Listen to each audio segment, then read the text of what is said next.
Again, I told you we'll see you in a couple of minutes. Right here on KSAT Plus. This Literally is 2 GMSA minutes. Plus. Yes, exactly. GMSA Plus, where we're continuing your news coverage that you need to know, especially as you're getting your commute started, your morning started, all of our workers out there, all of our kiddos who are probably like reluctantly like, oh, we're back at school. Oh, yeah. If you're out on the bus stop earlier, hopefully they got them layered up because even though we had a little bit, I don't even want to say warmer temperatures, a little bit higher temperatures because we went from freezing to the mid-30s.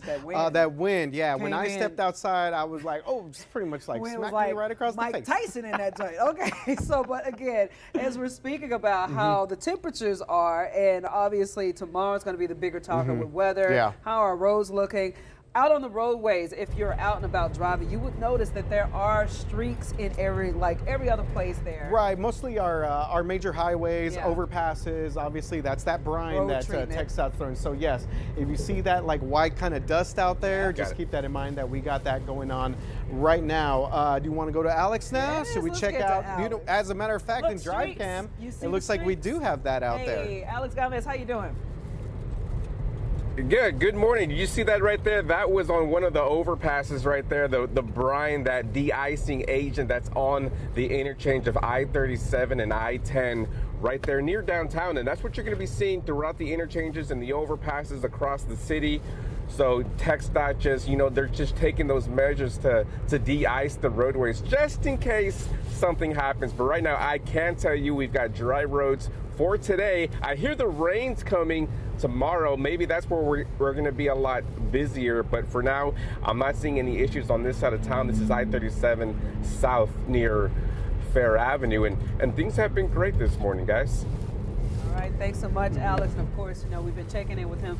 He called it like it was, the calm before the storm. I feel like that's exactly going to be the case. Yeah, we do see more people on the roads right now as we take a look right here with Drive Cam. I do want to let you know there are a couple accidents that actually have popped up right now on our highways. That's going to be 410 East at Fredericksburg Road. So for all my drivers around the Crossroads area, the northwest side of town, keep that one in mind. And we mentioned earlier, you might see some of those TxDOT trucks still out and about, especially for our areas north on 281 and 35, maybe out by I-10. If you're headed out to Bernie, just keep in mind they're just kind of getting their work, getting that stuff prepared. I-10 also at 410 east side of town, we do have a crash there, so we are starting to see more activity here. 410 eastbound at Babcock, that might be the same crash as the one on Fredericksburg Road, but we'll continue to monitor all this stuff. And we still have those big construction zones as well to be aware of. I know they're going out hard in the paint now that the year has started back up, so if you do see the lights flashing, it's telling you to get over, take your time, pack your patience. I know everybody's sick of us saying that, but you got to do that because we'll need people getting flared up on the roadways. Especially if we get wet weather on the roads. Obviously, you want to be careful you're out there. Sometimes these slick spots, it can be a little bit tricky if you're trying to navigate. Just take your time out there. I mean, maybe your boss will be cool about you going in late over next week.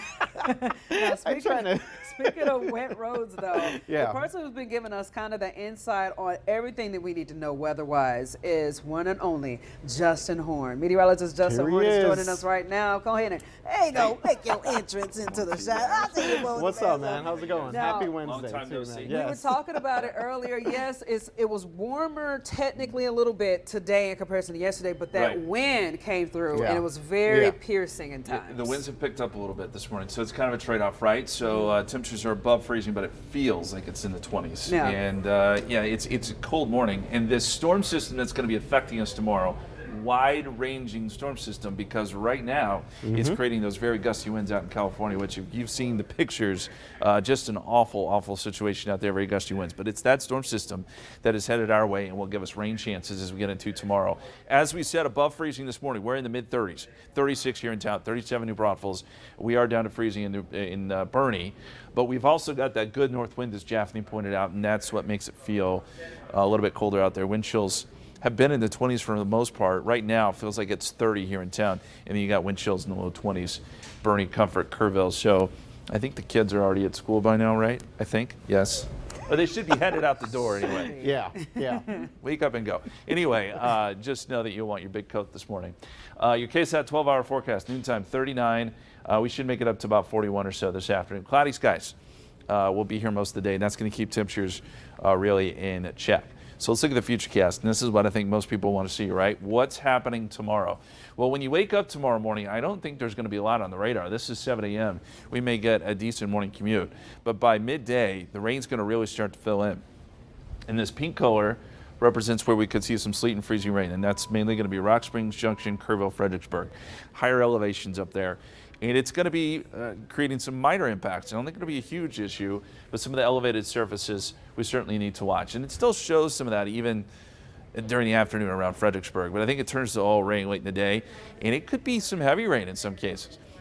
Tomorrow, we have put in a 100% chance of rain. It's been a long time since I've been able to do that, but that's what we're shooting for tomorrow, because it's going to be one of those situations where it's just kind of raining steadily for several hours, and we could pick up some pretty good rain around here. Now, I do want to point out on the back side of things, this is midnight Friday, we could even see a few snowflakes. Again, Fredericksburg, Kerrville, I think it would be a minimal impact, but you could see a few flakes on the back side of this before it all clears out. So rain chances, as I said, 100%. This could be one of the better rain events we've seen in a long time. And then rain chances will start to fall off Thursday night, but even, I'd say Thursday evening before midnight, we're still going to see some good rain chances before we clear out some on Friday. Rain potential, 1 to 2 inches east of San Antonio. A little bit less than that out west, but all said and done, this is going to be a widespread good rain event for us, and hopefully the aquifer responds to that as well.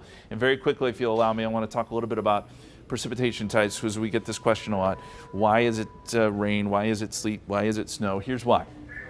So for rain to happen, you have to have above freezing temperatures at the ground and really through a large column of the atmosphere, and that's what we're going to be seeing in San Antonio tomorrow. There's a good warm nose up above us too. It's just going to keep it all liquid. For it to be freezing rain, which is what we could see in the hill country, you've got a smaller warm nose and you got freezing temperatures at the surface. So it melts a little bit, but once it gets close to the surface, it refreezes. And this often is kind of the worst kind of winter weather because it can make the road slick.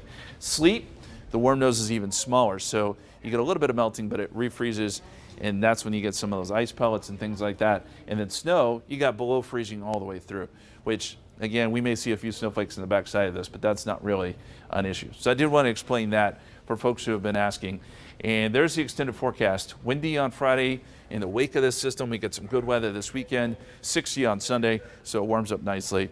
I know that was a lot to talk about, but good stuff, man. Good. we are the warm nose. Oh yeah. The warm nose. Warm nose over us. Listen, as a meteorologist, the warm nose it has messed up a lot of forecasts, because all it takes is for one little layer of the atmosphere to be above freezing, and it changes the type of precipitation you get. But in this case, tomorrow all rain. I'm going to reiterate this, kids. I'm sorry. School is going to be in session tomorrow. With that in mind, there are going to be puddles on the roadways. Roadways are still going to be slick. Not icy, but just slick. And with that being said, we are changing our programming a little bit. We'll be starting our newscast at 4:30 while you guys have been working overnight to make sure that we're prepared for any of those slight changes that should happen. Right, and we're going to have live reporters up in the hill country to cover any potential ice there if we do indeed see that. Absolutely, yes. Right, so guys. it should be an action-packed morning for us again tomorrow morning. Thank you very much for that, Justin. So coming up right after the break, I know that you got a pretty cool story, Jeff, that we're going to highlight a little bit. Talking about how different organizations are stepping up while these colder temperatures coming in. We're talking about how some school districts are adjusting and all that good stuff. So do not go anywhere. Please stay with us. We'll be here in just a couple more minutes on the KSAT Plus. Back to GMSA Plus. Of course, you can get us on the KSAT Plus app. You can download that on your smart TV for free. Also follow us on KSAT.com and also on the app. That's what I'm doing right now. So we're on a little break, a little bit of a delay here on our app. But again, I feel like this is that movie Inception. You know, I'm like watching a dream of myself into another dream. But either way, so many different ways for you to get with us. And again, GMSA Plus is with you after our 6 o'clock show to kind of get you going throughout the rest of your morning. And speaking of getting you going, the whole main topic that we've been talking about is getting you prepared for the weather. That is so important, especially when it comes down to our driving and just overall what our conditions are looking like around us. But here we got to talk about a school district, though. Students in one local high school heading back from their holiday break, they were met with a little chilly reception, though. That's right. So we're talking about SAISD. Officials there say that a problem with the heating system actually caused the inside of Highlands High School to feel nearly as cold as it was outdoors. So according to a district spokesperson, there was a mechanical issue with the building's HVAC system. The district says even though it was repaired by 7 o'clock in the morning, it took a little bit of a while, some time here to build for that building to get warmed up, of course. In the meantime, some students left and headed home because it was obviously a little too cold in those buildings. I didn't see the point of coming in today. It's really cold. It shouldn't be that cold inside, just how it is outside. It's happened last year too. It's always happening, and you would think that they would get it done quicker. I'll tell you, there's nothing more uncomfortable than being sitting in a classroom and cold. Breathing. Can't even concentrate. But again, get this. Yeah. This comes as, yesterday, the school district sent us a statement saying that all the schools will be ready for this week's cold weather. So again, we're wishing them the best. That's a very uncomfortable setting to be in. And, obviously with San Antonio, it's unpredictable with these weather patterns sometimes, but got that Weather Authority app, you should be prepared and step in, be proactive. Yeah, absolutely. And of course, remember, it was last year, right after the MLK holiday, when they did have some issues with a lot of their buildings with heating. So it looks like for the most part, that's okay. But obviously had an issue there. Highlands, it looks like everything else is good to go for today. So we all know during these warming center kind of conversations that we have around this weather patterns, there's this one bistro that I want to tell you guys about. It's really, really cool because they are dedicated to serving thousands of meals every week to those who are unhoused, especially right now. They're planning on, with the cold day coming up, upping that serving process. Okay, so get this. It's called St. Vinny's Bistro. They're partnering with Haven for Hope. Of course, they serve 3 hot quality meals a day, 365 days a year. Executive Chef Lawrence Gibson Jr., awesome individual right there. He says that when cold weather events happen in San Antonio, they work ahead to make sure that no one misses a meal, no matter how many more people that they get. And he says based on the past weather events, they may end up serving upward of 575 meals for dinner during Thursday's cold snap versus the average 480 dinner meals that they serve normally. That doesn't include the free breakfast, lunch, or the snacks that they give out. You remember the snow vid, ever? We've been able to get through that because planning ahead. We don't know what's going to happen. So we always kind of operate in an emergency situation, but when the cold comes, we know everybody's going to be brought in. So we are definitely getting prepared for this, and getting ready to serve. Gibson Jr. says that because of days like the ones expected tomorrow, they could always use more donations and volunteer help, of course. If you're interested, you can visit the story on our website at KSAT.com. Again, that was an awesome man there, and he was speaking from experience as well with why he got into this 10 years ago is because he used to be homeless himself. And he said that going in there and grabbing a bite to eat to kind of kickstarted his future into trying to find those opportunities to get out of his awful situation. So again, whether you think you're eating or serving up a simple dinner or something, you could be changing somebody's life, especially if you go out and help volunteer with them. So again, go to this story on our website, KSAT.com. Yeah, great story there, Japhanie. Obviously, these kitchens, these groups are definitely a lifeline for a lot of people in our community, especially during these cold snaps, for sure. All right, coming up next on GMSA Plus, all right, we're going to be talking about the roads. TxDOT, y'all maybe been seeing those TxDOT trucks throwing this like white powder all over the road. Like those little streaks that you see when you're driving. That's what that is, that treatment.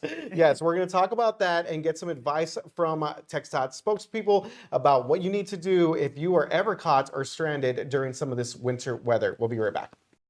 Plus, of course, this is GMSA Plus. We're keeping your day going while you are on your commute. If you're getting your day started, hopefully you got us plugged into your Bluetooth so you can hear anything that you may have missed from the morning show. Yeah, I love the transition from our 6 o'clock straight to this 7 o'clock live stream. So maybe you are in your car and if you're listening to us, we really appreciate that. And maybe you're stuck behind one of these TxDOT trucks pre-treating the roads right now. Of course, TxDOT throughout the week, they've been hitting the streets ahead of this winter weather. The San Antonio district, I did not know this till yesterday, they actually cover 12 area counties, including, of course, our county here, Bexar County, Comal County, Guadalupe, and Kendall. Definitely getting everybody prepared. Of course, their crews have been pre-treating overpasses and bridges for days now, and they're keeping an eye on the conditionings along our major highways. So we wanted to talk with them, do a little interview with them, and here's what you need to know if you are going to be traveling over the next few days and how you are trying to keep our drivers safe.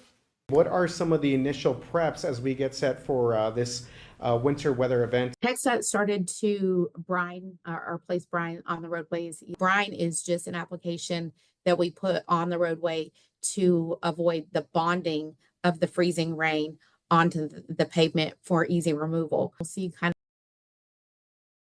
going to be the brine. And what roads that need to be pre-treated? We are spending our time, meaning bridges and overpasses. Those are elevated surfaces, and wind typically will travel through and underneath those and could make any precipitation that falls freezing. How are you guys sort of approaching that when it comes to our areas, sort of Guadalupe, Comal, maybe Kendall? We're brining all of our major corridors so that we can keep those roadways open. It's imperative that we keep those open for goods, 18-wheelers to continue to travel. What do you guys suggest that a driver does, whether they get stuck or stranded? Stay inside your vehicle. You're safer inside the vehicle than out. Keep your seatbelts on inside the vehicle just in case somebody was to strike you from behind. Make sure that you turn on your flashers if it's at night. If you are going to be traveling, that you have a full tank of gas, that your phones are charged, and that you take necessities such as medications, blankets, snacks. We have that new flyover that recently opened here over 1604 and I-10. Is that one's going to be, that one's pre-treated, or do you know if that one has been already checked upon? Yes, all the pre-treated already. But like if you are traveling, if that's a route that you don't need to take, or you can take a different route, then we always highly suggest that. All right, so some good information there from Tanya Brown, of course, TxDOT. They'll be monitoring the highways. They also want to tell businesses to please shut off their sprinkler system because a lot of times those could break during the cold and cause a mess on the frontage roads. Yeah, and if you do have to be on those bridges or overpasses, you need to take down this particular number right here. We have it for you to go, 210-732-4376. That is the HERO program number. They can help provide free roadside assistance for stuck drivers. So hopefully that doesn't happen. Yeah, definitely don't want it. Yeah, everybody stay safe out there. But again, we are your #1 station to click on if you need any help to resource. Absolutely. All right, so we're going to wrap things up here. We got to go do a cut-in. We got to do a cut-in. There we go. So we're going to go do the cut-in here in a bit. We'll be back at 8 o'clock, more GMSA Plus. Stick with us. And again, follow us anywhere that you get your news. KSAT Plus, GMSA Plus, KSAT.com, all the above. See you then.